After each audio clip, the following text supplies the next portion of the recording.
A história do cristianismo são 2000 anos. É marcada em 2000 anos por avivamentos ou reformas. Na verdade, antes mesmo de Cristo, nós encontramos alguns momentos da história de Israel em que Deus, através de profetas, sacerdotes e reis, também realizou avivamentos ou reformas. Os mais conhecidos, nós podemos citar o período do rei Josias, temos Ezequias e temos também o sacerdote Esdras, que levou o povo de volta à escritura após o cativeiro da Babilônia. Esses são alguns dos momentos em que Deus visitou o seu povo em momentos que eram verdadeiramente drásticos. Ou seja, não era o mundo quem estava precisando de mudança naquele momento, porque o mundo está perdido sempre. É a igreja que é visitada por Deus para mudar. Isso tem que ser levado em consideração, porque ainda em nossos dias, às vezes, pessoas se levantam para protestar aquilo que o mundo faz de errado, e ainda que elas estejam corretas, às vezes elas esquecem que o olhar de Deus ao mundo é um olhar para um mundo perdido. Tanto que você não encontra na Escritura uma palavra dirigida ao mundo especificamente, mas é sempre para a igreja. Quando ele se dirige ao mundo, é para consolar a igreja, dizendo: eu destruirei o mundo que faz mal a vocês.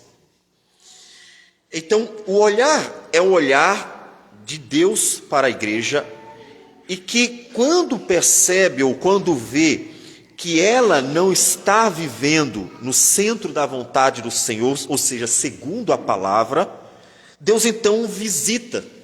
Isso mostra como Deus é fiel ao seu plano, como Deus é fiel às suas promessas e como Deus é gracioso, misericordioso para com esses que ele fez a sua aliança, os filhos da promessa. E é por isso que ele visita, porque o propósito é trazer de volta a igreja, é limpar, é purificar, é trazer de volta a palavra. Isso acontece, como nós já mencionamos, diversas vezes.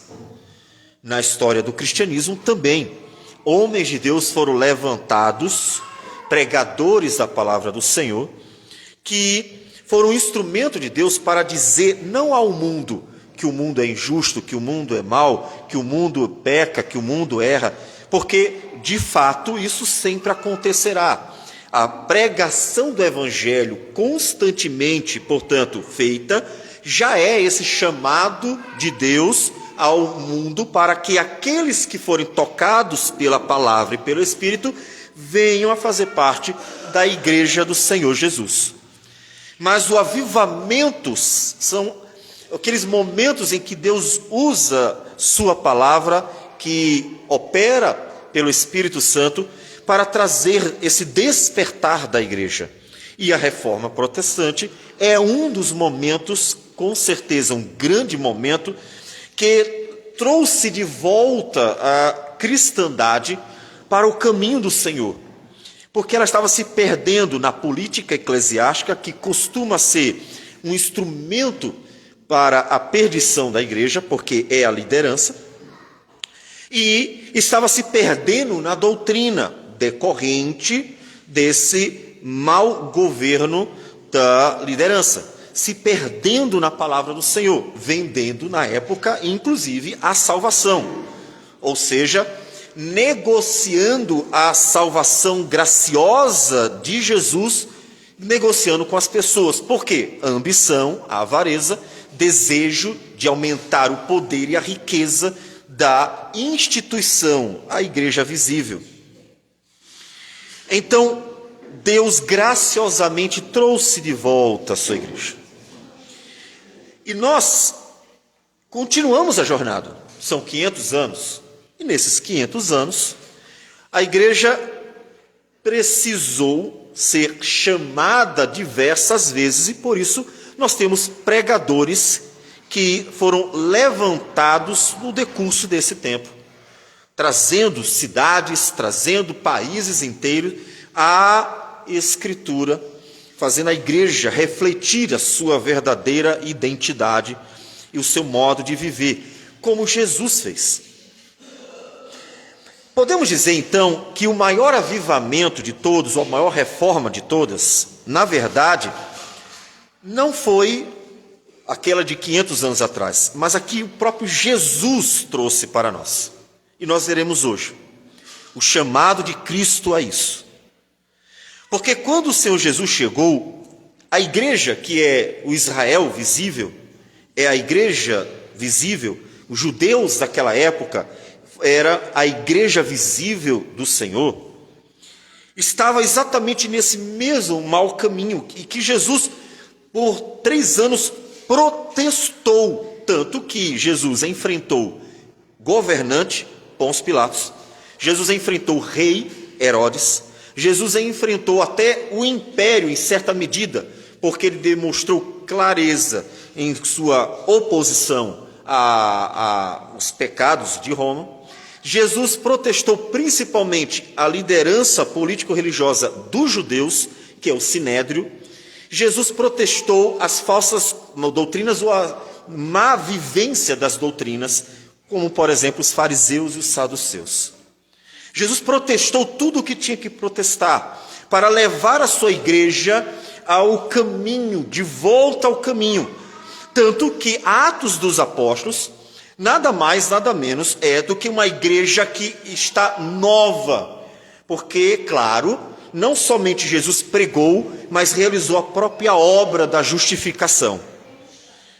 Então nós agora precisaremos perguntar ao Senhor: Senhor, por Tua graça, o que nós precisamos rever nos nossos dias?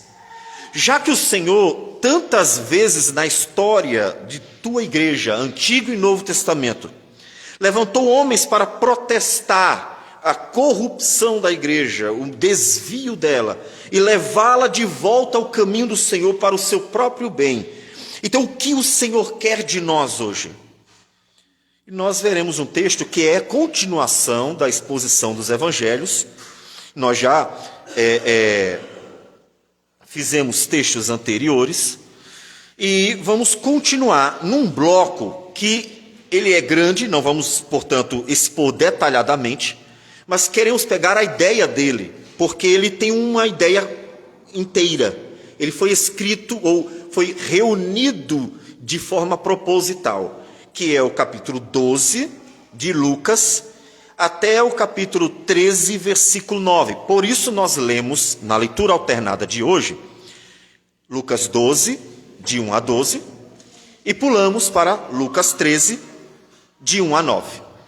Então, nós fizemos o começo e o fim do texto, e vamos ver qual é o ensinamento de Cristo. O que Jesus quer ensinar desde esse Lucas 12 até o 13, acerca da vida da igreja. Existe uma sequência nesse texto, e nós vamos ver essa sequência. Então, nós que já lemos o principal do texto, começo e o fim, vamos fazer uma leitura de Lucas capítulo 12, mais alguns versículos, portanto. Lucas capítulo 12, versículo 35, diz assim a palavra do Senhor.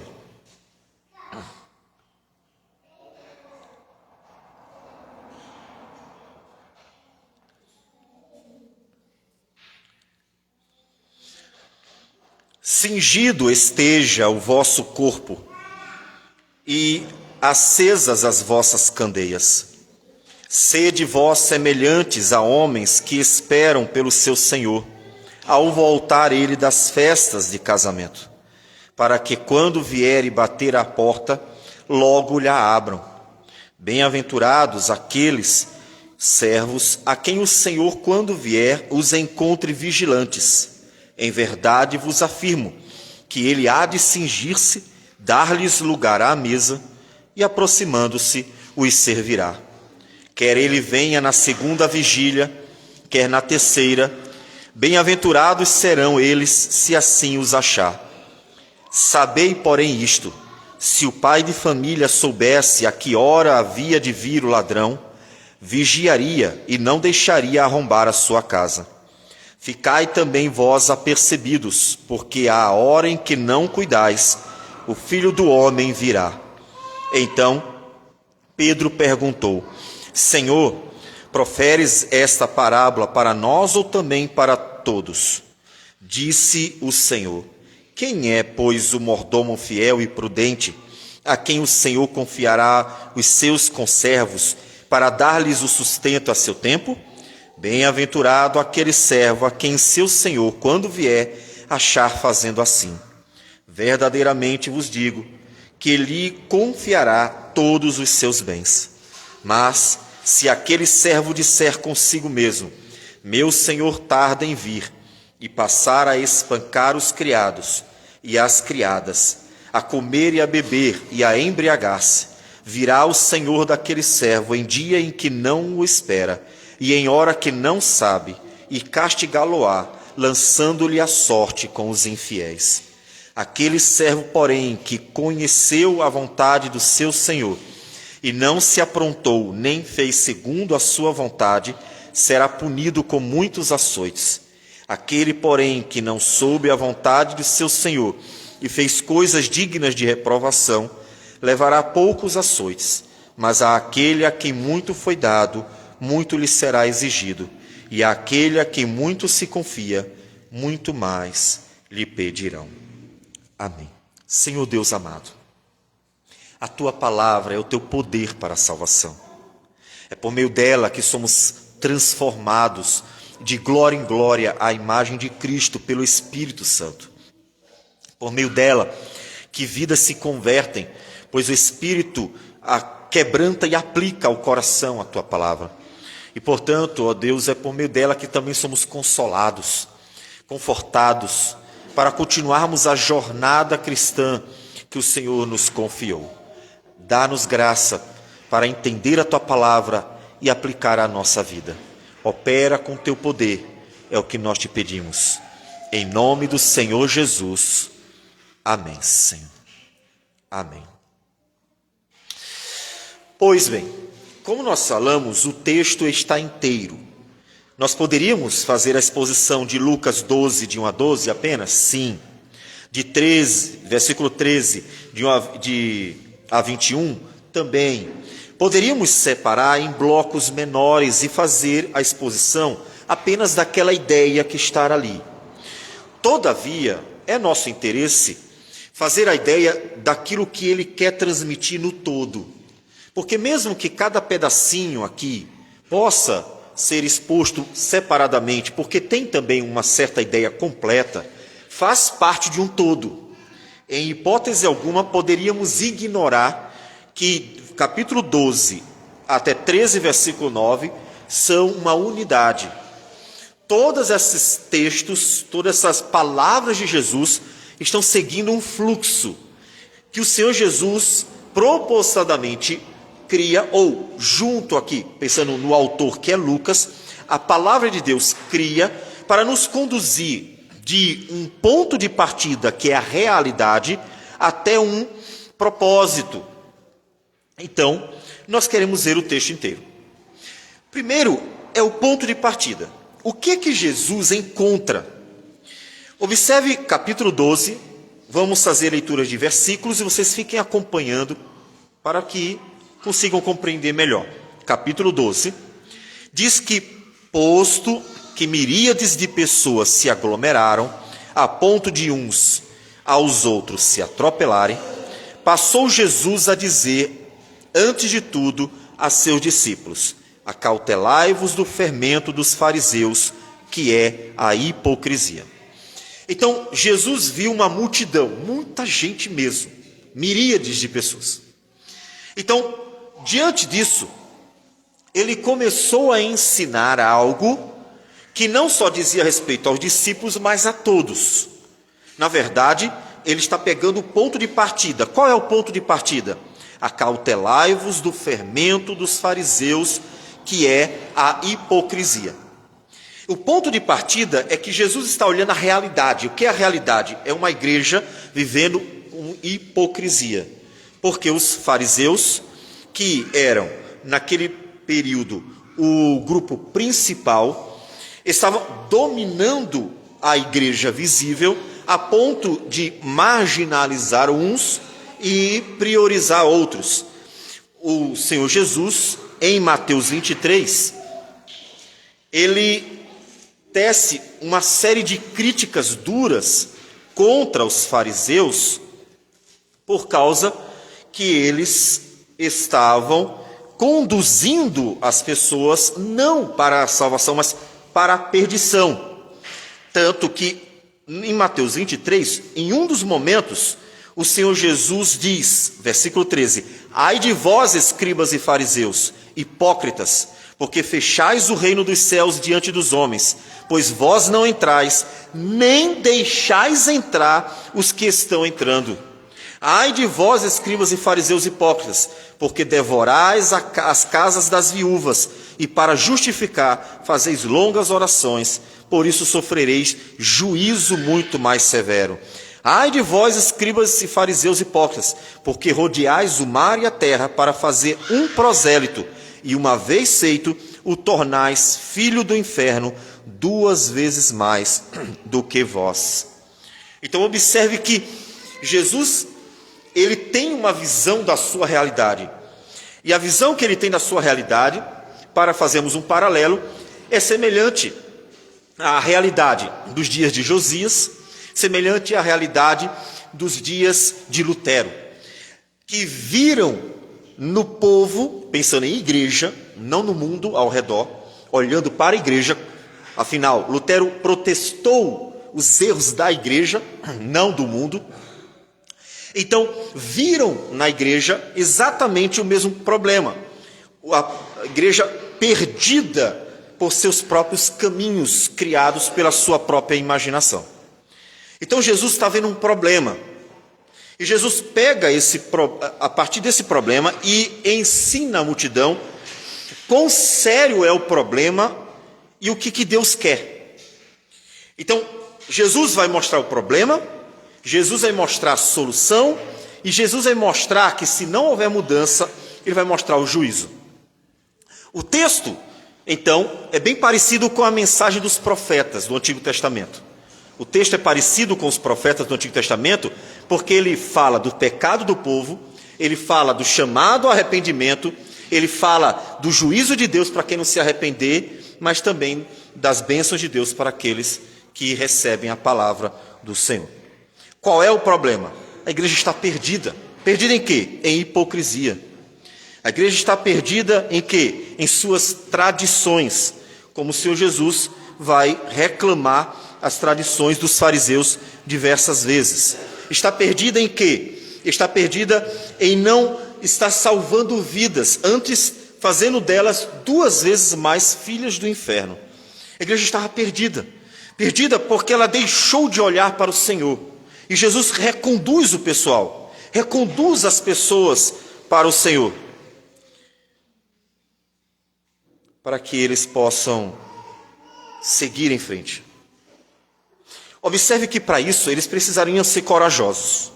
Capítulo 12 ainda, seguindo o texto, o Senhor Jesus diz assim, versículo 4: digo-vos, pois, amigos meus, não temais os que matam o corpo e depois disso nada podem fazer. Eu, porém, vos mostrarei a quem deveis temer. Temei aquele que depois de matar tem poder para lançar no inferno. Sim, digo-vos, a esse deveis temer. Não se vendem 5 pardais por 2 ás, entretanto nenhum deles está em esquecimento diante de Deus. O próprio Senhor Jesus já estava sendo perseguido pelos fariseus. Mas para que a igreja mudasse, ela precisaria ser corajosa. Olha, não está bom. O Filho de Deus está dizendo, do jeito que está, não está bom. As pessoas que são feitas prosélito, que entram dentro da igreja, se tornam filhos do inferno, porque eles não estão conduzindo a Deus, eles estão conduzindo a si mesmos. Então veja que o problema é muito sério, que a própria igreja, se ela não conduz as pessoas para Deus, mas apenas para si mesma, ela não está sendo um instrumento de salvação. Ela não está sendo um instrumento para levar vidas à redenção que só Deus pode dar. Então, ela precisa conduzir as pessoas para o Senhor. E para isso ela precisa ser corajosa. E o Senhor Jesus, então, chama a atenção deles para a necessidade de olharem para Deus. Não olhem para eles. Não olhem para os homens. Não olhem para aqueles que intimidarão vocês. Olhe para Deus. E isso que o Senhor Jesus está falando é porque era real o problema da própria perseguição dentro da igreja. Nós, em Atos dos Apóstolos, temos Pedro e João presos pelo Sinédrio, que era a liderança da igreja da época. E diz o texto que eles ameaçaram a não pregarem a palavra do Senhor. E aí Pedro e João respondem para eles, versículo 19. Mas Pedro e João lhe responderam: julgai se é justo diante de Deus ouvir-vos antes a vós outros do que a Deus, pois nós não podemos deixar de falar das coisas que vimos e ouvimos. Então, é exatamente o que o Senhor Jesus está dizendo. A igreja está precisando de uma reforma, a igreja está precisando de um avivamento, de uma mudança de direção, que na verdade é um retorno à Escritura. Mas para isso vocês precisam olhar para Deus. Porque lembre-se que os homens matam o corpo, mas somente Deus pode tirar a vida e lançar no inferno o pecador que desprezou a Ele. Eles precisavam olhar para o Senhor. Descansem, nenhum de vocês está em esquecimento, assim como os pardais também. Até o cabelo da vossa cabeça estão contados. Tudo, não temais, bem mais valeis do que muitos pardais. Então o problema é, a igreja está perdida. Jesus mostra a realidade. E precisamos então redirecioná-la para o Senhor. Mas como? Olhando para o Senhor, confiando no Senhor e fazendo a vontade do Senhor. E qual é a direção? Versículo 8 ele diz: digo-vos ainda, todo aquele que me confessar diante dos homens, também o Filho do Homem o confessará diante dos anjos de Deus. Mas o que me negar diante dos homens, será negado diante dos anjos de Deus. Qual é a direção que a igreja precisa? Ela precisa da direção do Senhor. Ela precisa de Cristo. Ela precisa ser conduzida em Cristo. A direção está sendo dada. Jesus disse: eu sou o caminho, a verdade e a vida. Ninguém vem ao Pai a não ser por mim. Então eles precisam reconduzir a igreja. As pessoas ao nosso redor, enquanto não conhecerem a Cristo, estarão perdidas. Mas a própria igreja visível, se não andar em Cristo, também está perdida. Porque Cristo é a salvação e não a denominação. Cristo é a redenção, não uma instituição visível. Como estiveram perdidos vários homens e mulheres de gerações de Antigo e Novo Testamento, também estarão perdidos nessa nossa geração. Todos os que não andarem em Cristo. Não basta estar numa igreja visível, não basta estar num lugar físico, é preciso estar em Cristo. Só Cristo é a redenção, só Cristo. Então observe que a direção está sendo dada. Eles precisam do Senhor, da salvação do Senhor. E quem direcionará? O Espírito Santo vos ensinará naquela mesma hora as coisas que deveis dizer. O Espírito Santo conduzirá vocês, para vocês serem um instrumento de Deus, direcionando o povo na palavra de Deus. o Espírito Santo direcionará vocês para que vocês sejam um instrumento de Deus para conduzir a verdade às pessoas. A igreja precisa ser direcionada na verdade. Só que observem que enquanto a igreja agora está sendo chamada a atenção para retornar, vai aparecendo mais o problema. Eles não estão olhando para o Senhor. A partir do versículo 13, se mostra um problema naquele mesmo momento. Diz que, nesse ponto, um homem que estava no meio da multidão lhe falou. Observe, Jesus está pregando. Jesus está dizendo para que o povo olhe para o Senhor, ande com o Senhor e não tenha medo dos homens ao redor. Mas medo de quem? Medo da própria igreja. Porque os homens que eles não deviam ter medo eram os fariseus, eram os saduceus, eram os sacerdotes, eram levitas, era o sinédrio, que é exatamente quem perseguiu Pedro, João e os demais apóstolos da igreja. Então, eles deveriam olhar para o Senhor. Só que no momento que Jesus está dizendo isso, veja que o problema aparece no meio da multidão. Um homem se levanta e diz: mestre, ordena a meu irmão que reparta comigo a herança. Jesus está falando sobre conduzir a igreja na palavra, olhar para o Senhor. E o homem se levanta preocupado com a sua herança. Jesus reclama, e não só reclama, critica. Então lhes recomendou: tende cuidado e guardai-vos de toda e qualquer avareza, porque a vida de um homem não consiste na abundância dos bens que ele possui. E aí ele conta aquela parábola, que é a parábola do homem que fica rico. O campo de um homem rico produziu com abundância, e razoava consigo mesmo, dizendo: que farei com tudo isso? Ele pensou: destruirei os meus celeiros, vou reconstruir maiores e vou colocar tudo lá dentro, e então vou me regalar toda a minha vida. E Deus diz naquele momento: louco, esta noite te pedirão a alma, e o que tens preparado para quem será? Assim é o que entesoura para si mesmo e não é rico para com Deus. Observe que o primeiro problema que a própria geração, a própria multidão mostra: eles não estão olhando para Deus, eles estão olhando para o que Deus pode dar. Eles não estão interessados no Senhor. É por isso que a igreja estava morta, é por isso que ela estava perdida, por isso que ela estava vivendo aquele caos, porque eles não estão olhando para o Senhor. Jesus está pregando a Escritura, o cara se levanta para falar sobre a sua herança. Ou seja, os seus olhos estão atentos apenas àquilo que eles poderiam receber. Jesus bem disse: a avareza. O olhar está no lugar errado, percebem? Percebe que Jesus tem que reconduzir o olhar da multidão. E eu pergunto para você está olhando para quê? A nossa geração não é diferente daquela, não.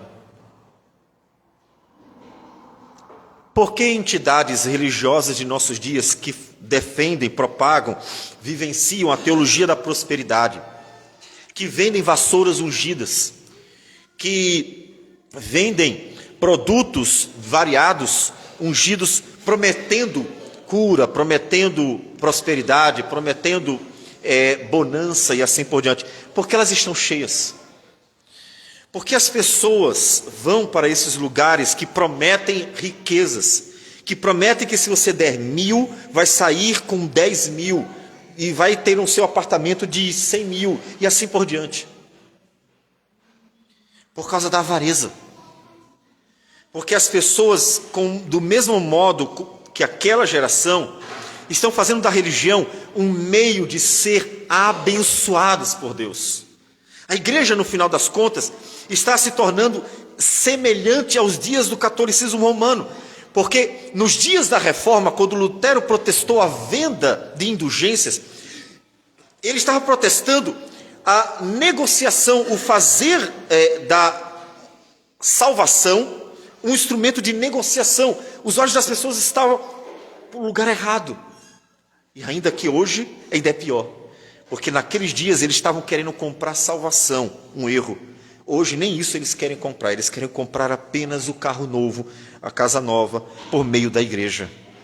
Portanto, eles estão olhando para o lugar errado. A igreja se perde quando ela perde o seu foco. A igreja se perde quando ela passa a olhar para o lugar errado. Em vez de ela estar olhando para Cristo, ela está olhando para bênçãos que podem porventura receber de Deus, seja em Cristo. Elas olham para os lugares errados, elas olham para pessoas, elas olham para coisas, elas olham para prédios, elas olham para lugares que não deveriam. Elas perdem o foco, e quando a igreja perde o foco, ela se perde. E Jesus está redirecionando inclusive para Ele, porque por meio dele elas teriam comunhão com Deus.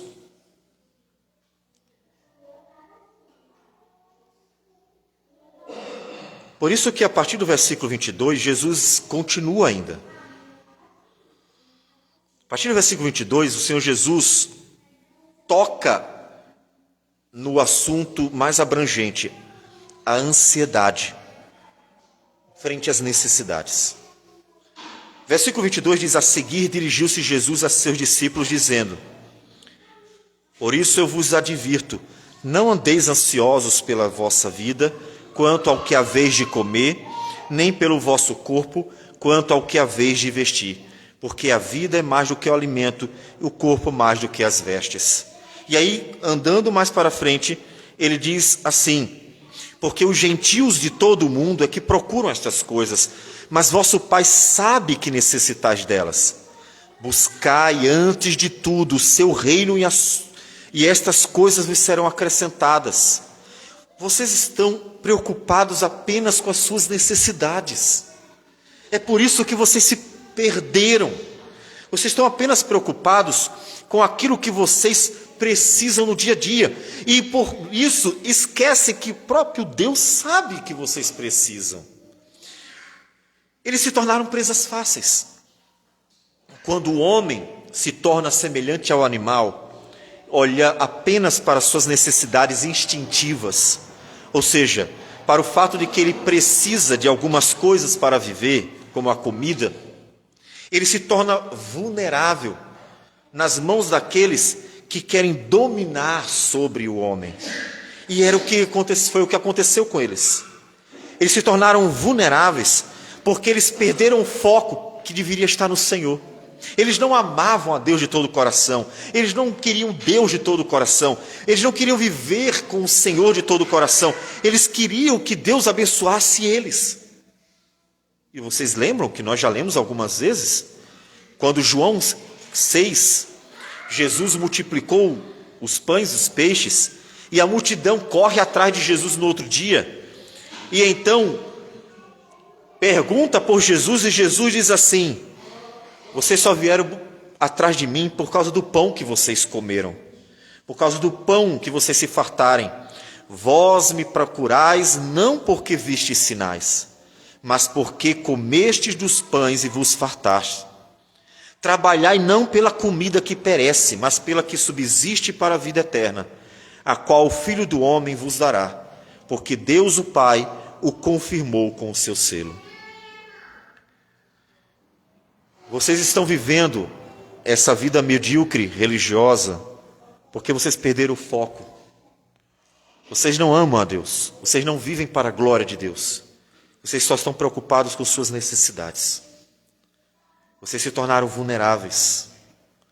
Vocês facilmente são dirigidos pelo caminho dos fariseus, como ele disse no início: acautelai-vos do fermento dos fariseus, é a doutrina dos fariseus, porque vocês estão com o foco errado. Para onde você está olhando? Qual é o seu foco? Qual o seu olhar?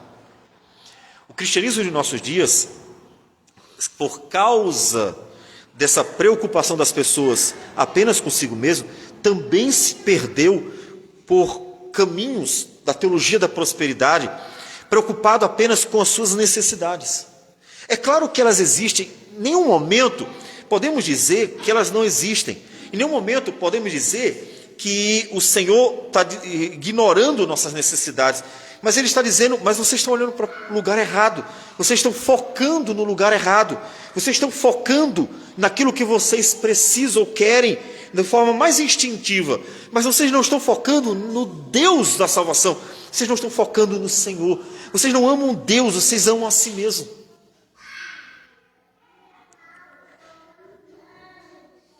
É preciso mudar o foco. Deus sabe o que você precisa. Deus sabe de tudo. Tenha certeza.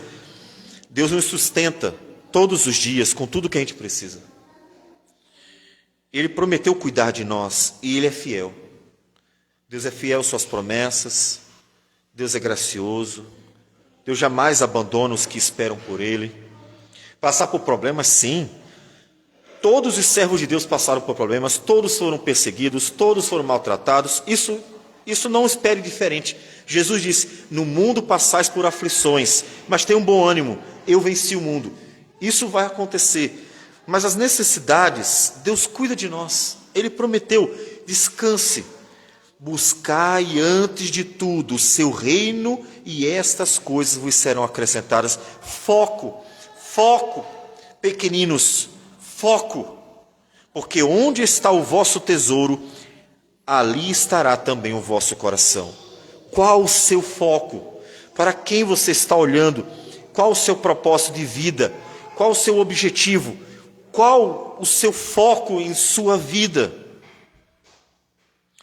Lembre-se, Jesus está trazendo a igreja de volta para os caminhos do Senhor. Ela está olhando para o lugar errado, com medo de homens, preocupada com suas necessidades e ignorando totalmente que Deus é o Senhor de tudo e tudo o que importa é viver nele e para ele. Foco.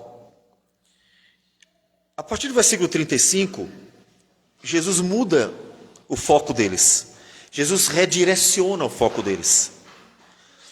Poderíamos até colocar no meio do 34 e 35, em vez disso, o que está implícito nas palavras do versículo 34, onde está o vosso tesouro, ali estará o vosso coração. É como se ele estivesse, olha, muda o foco. Qual é o foco de vocês? O foco de vocês é o que ele diz no versículo 35 e 36. Cingido esteja o vosso corpo e acesas as vossas candeias. Estejam prontos para o Senhor. É isso que deveria preocupar vocês. Vocês deveriam estar preocupados em se vocês estão agradando ao Senhor, se vocês estão como Deus quer que estejam. Sede vós semelhantes a homens que esperam pelo seu Senhor ao voltarem-lhe da festa de casamento. E o texto nos mostra o que Deus quer deles, o que eles deveriam se preocupar. Você está preocupado com o pão de cada dia? Eu entendo que você precisa do pão de cada dia, eu também preciso, todos nós precisamos. Mas existe algo mais importante, mais sério. Há algo mais sério que diz, Senhor, quando voltar, será que eu estarei pronto para ir? E aí ele direciona para esse viver para Deus, esse viver para a glória de Deus. Não é a salvação por obras, cuidado, calma, mas é de fato o andar com o Senhor. Lembre-se que no judaísmo bíblico, no judaísmo correto, ou seja, naquilo que Deus ensinou, as obras eram resultado de fé. E nós vemos isso na carta de Tiago. Mostre-me a sua fé e eu te mostro a minha pelas obras. Ou seja, sua fé sem nada e eu te mostro pelo que eu faço a minha fé. Então, no judaísmo, a fé conduz às obras. E Jesus está mostrando isso. Vocês deveriam estar preocupados com a vossa relação com Deus, com a forma como vocês andam com Deus, porque é isso que importa.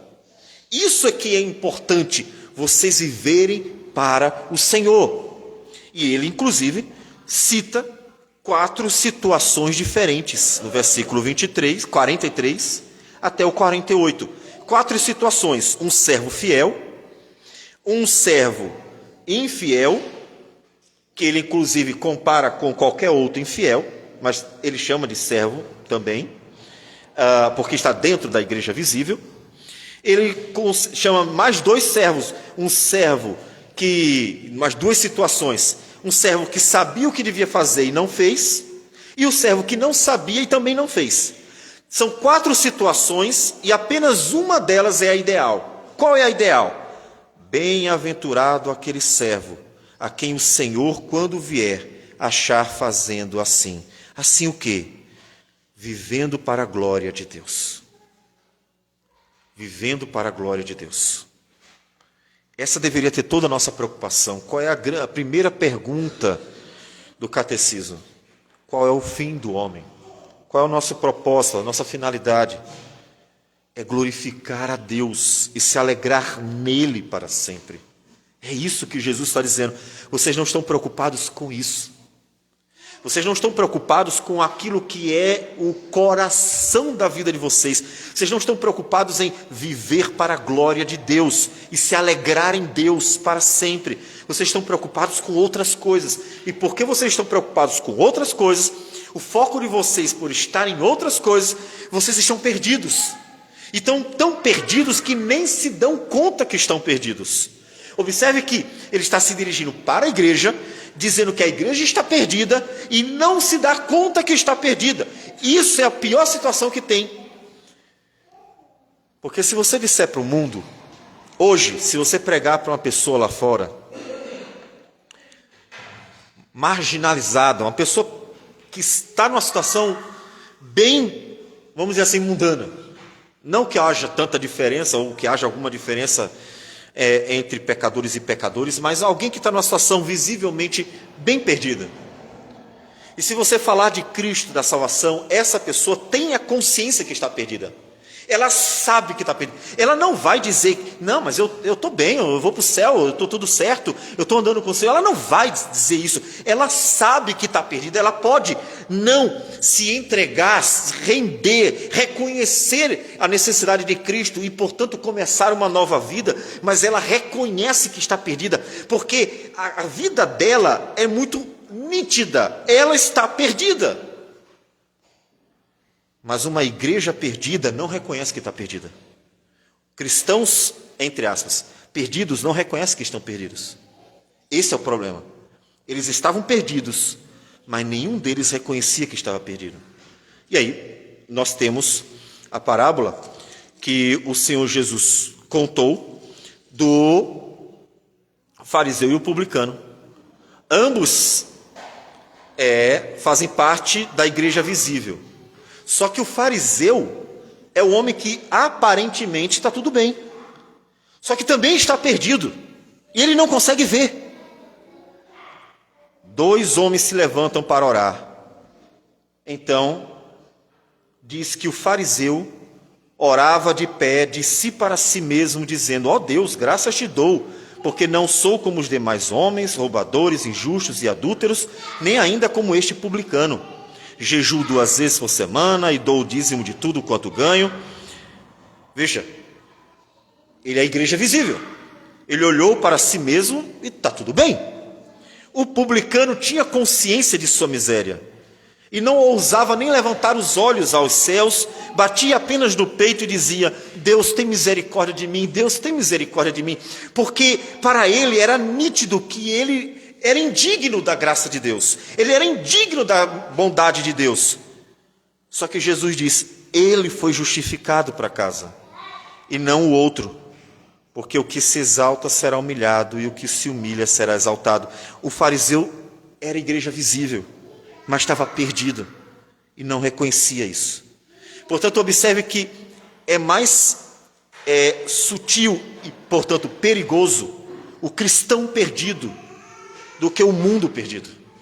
Porque o cristão perdido é aquele que está dentro da igreja visível, está perdido, portanto indo para o inferno, mas acha que por estar dentro de uma instituição que diz que quem está dentro dela está salvo, e não percebe que não ama a Deus, que não tem prazer em Deus, que é só uma mera religiosidade de tradições que ele aprendeu e que portanto, colocando em prática, aparentemente, ele acha que está tudo bem, quando ele está perdido, porque ele nunca nem sequer amou o Senhor de todo o seu coração. Portanto, não há uma relação entre Deus e ele. Não há uma relação entre Deus e ele. E eis o perigo, o maior perigo, o cristão perdido. O Senhor Jesus redireciona o povo. Vocês precisam olhar para o Senhor, porque bem-aventurado é aquele que anda com o Senhor, bem-aventurado é aquele que está pronto para o seu Senhor, bem-aventurado é aquele que ama o Senhor, que quando o Senhor voltar encontrará ele pronto, porque ele andava com o Senhor.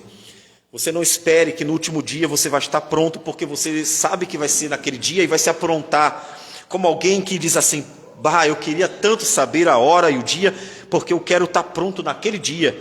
Não sabemos e não saberemos até que chegue, para que aqueles que andam com o Senhor sejam encontrados prontos, para que aqueles que amam o Senhor sejam encontrados prontos, para que aqueles que vivem para o Senhor sejam encontrados prontos, e não aqueles que querem fingir que estão prontos no último dia. É preciso mudar o foco, é preciso olhar para o Senhor, é preciso olhar para Cristo, é preciso olhar para Cristo. Mas isso não significa que ia ser fácil, não. Versículo 49 a 53, o Senhor Jesus mostra que aquele momento é um divisor de águas. A partir daquele momento, a igreja visível, no caso, como disse, o judaísmo, que vai se separar em cristianismo e judaísmo, se dividirá. Porque, como ele diz, não vim trazer paz, mas trazer divisão. Supondes que vim para dar paz à terra? Não, eu vou-lo afirmo antes de divisão. Porque daqui em diante estarão 5 divididos numa casa, 3 contra 2 e 2 contra 3. Ele está purificando sua igreja. Ele está dividindo o visível para que o que é invisível se manifeste, para que aqueles que andam com o Senhor realmente se manifestem. Você está andando com o Senhor? Você está realmente andando com o Senhor? A última parte do texto é essa advertência do Senhor para nós também, sobre o que acontecerá com os que não andam com o Senhor. Todos os homens são pecadores diante de Deus e não há diferença nenhuma. Por isso que a necessidade de olhar para Cristo é a mesma para quem está dentro de uma igreja visível, para quem está fora. Você não está isento da necessidade de amar a Deus, de todo dia confessar os seus pecados a Deus e viver em Cristo Jesus para Deus, porque a necessidade é essa, e esse é o único meio da salvação. O fato de você entrar numa igreja visível não te isenta disso. É preciso andar com o Senhor, é preciso olhar para o Senhor, é preciso viver para o Senhor. Essa é a necessidade, ela é universal. No versículo 54 a 13:5, ele mostra essa necessidade universal. Você precisa da conversão. É o único jeito de você realmente ter a salvação do Senhor. E o Senhor Jesus então exorta, eu vou ler o versículo 54, disse também às multidões: quando vedes aparecer uma nuvem no poente, logo dizeis que vem chuva, e assim acontece. E quando vedes soprar o vento sul, dizeis que haverá calor, e assim acontece. Hipócritas, sabeis interpretar o aspecto da terra e do céu, e entretanto não sabeis discernir esta época. Vocês não estão percebendo o que está acontecendo? Vocês não estão vendo o que está acontecendo diante dos vossos olhos. O próprio Filho de Deus realizando sinais e maravilhas. E vocês não estão percebendo, veja, ele está chamando eles a atenção. Vocês não estão vendo aquilo que está acontecendo bem diante dos seus olhos. Aquele era um momento de salvação. Aquele era um momento em que o Senhor Jesus estava ali trazendo a eles, ou chamando eles à salvação que Ele mesmo veio dar. Mas eles não estavam atentos a isso. O problema deles não eram os fariseus que dominavam, ou o sinédrio que dominava o judaísmo. O problema deles não era a necessidade ou a fome que eles tinham. O problema deles é o problema do homem. O problema deles é o pecado. E, portanto, tudo o que eles precisavam era que Deus os livrasse do pecado. Por isso que o Senhor Jesus conta essa parábola no versículo 58. Quando fores com o teu adversário ao magistrado, esforça-te para te livrares desse adversário no caminho, para que não suceda que ele te arraste ao juiz, o juiz te entregue ao meirinho e o meirinho te recolha na prisão. Digo-vos que não sairás dali enquanto não pagares o último centavo. O que vocês precisam é se livrar do pecado. Lembre-se que Satanás, o nome Satanás é exatamente opositor, também adversário, aquele que se opõe a. A necessidade deles era se livrar do pecado e não da fome. Percebe que é assim que o mundo ainda hoje olha? O mundo olha para as necessidades e considera que a fome é a maior necessidade do homem. Tanto que quando se discute os problemas da humanidade, se fala em acabar com a fome mundial. Jesus diz: o problema de vocês não é a fome mundial, o problema de vocês não é a necessidade do dia a dia. O problema de vocês é muito pior, é muito maior, se chama pecado.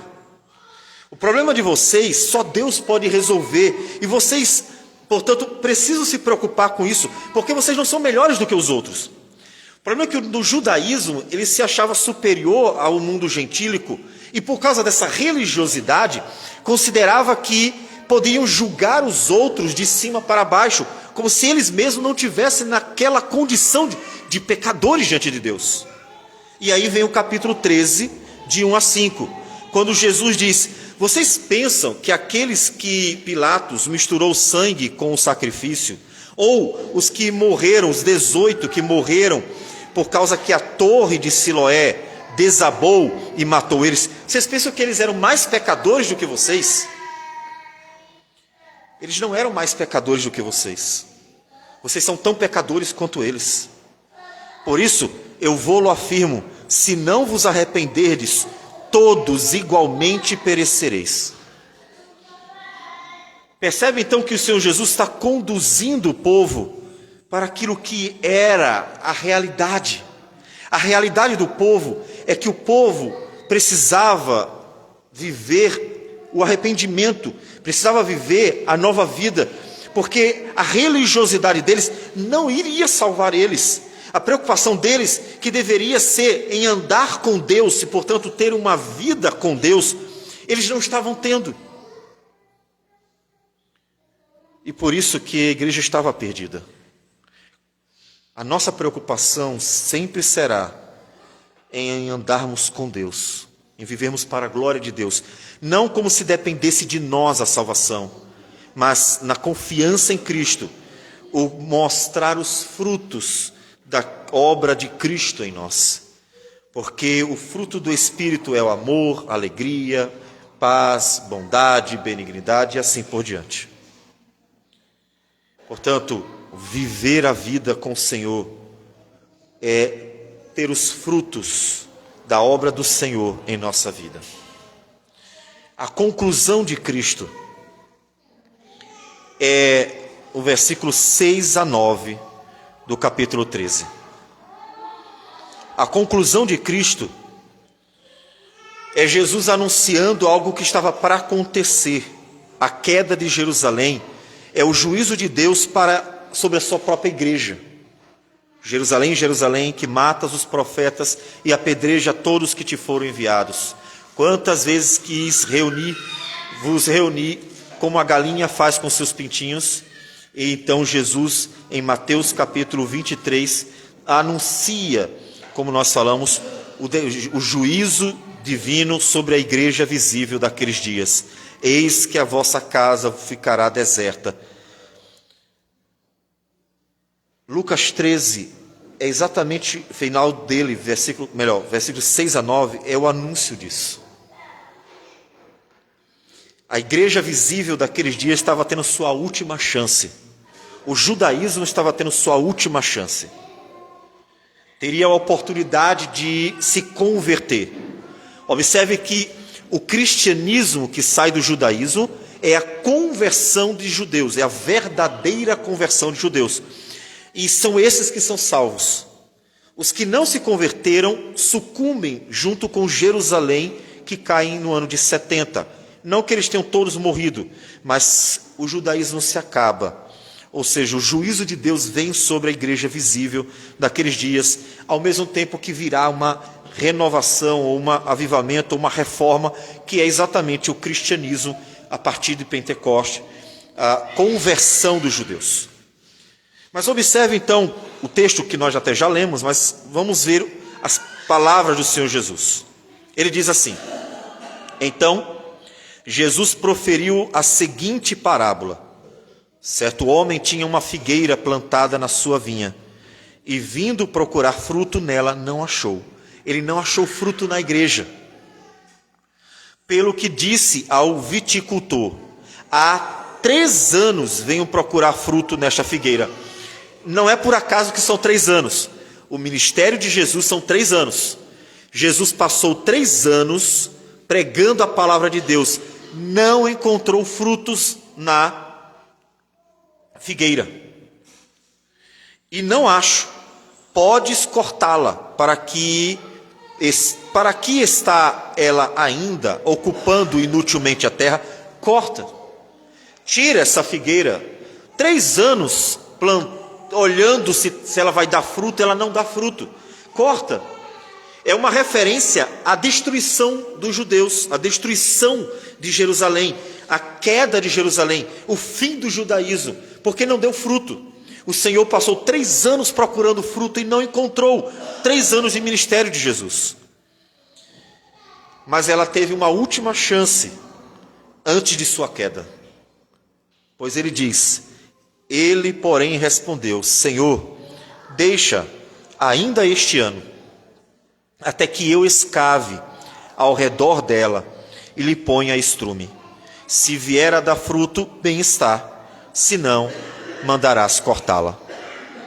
E foi exatamente o que aconteceu. Os cristãos deram frutos e a igreja seguiu, abençoada por Deus. Os judeus negaram a Cristo, não deram fruto, portanto, e foram destruídos em 70 como um juízo de Deus. Portanto, meus amados irmãos, é necessário a igreja estar sempre olhando para si mesma, para que ela veja o que ela está dando ao Senhor. Nós não estamos falando do mundo, estamos falando da igreja. Uma igreja que precisava amar a Deus e não a si mesma. Que precisava buscar o que era realmente importante, viver para a glória de Deus e não apenas suas necessidades básicas da vida. Que precisava lutar arduamente pelo Senhor, na certeza de que o seu problema se chamava pecado e que ela precisava estar sempre, portanto, vivendo arrependida, humildemente para o Senhor, porque a salvação diz respeito a perdão dos pecados que Deus nos dá em Cristo Jesus. Caso contrário, a destruição dela chegaria. E isso não é diferente nas outras gerações. Por isso que todas as vezes que Deus visita seu povo, levantando homens para pregar a palavra e anunciar a geração da igreja, a conversão, o arrependimento, o quebrantamento, o olhar para o Senhor e amar o Senhor de verdade, o Senhor está sendo gracioso. Sempre que o Senhor chama a sua igreja ao arrependimento, sempre que o Senhor chama a sua igreja a andar com Ele, Ele está sendo gracioso e dando a ela a chance de finalmente produzir frutos para o Senhor. Caso contrário, ela será cortada. E isso em todas as gerações. Portanto, olhemos para nossas próprias vidas, para que nós possamos responder ao chamado de Deus, conforme a graça de Deus, para que respondamos ao chamado de Deus e andemos com o Senhor como Ele quer, porque há esperança para aqueles que andam com Cristo Jesus.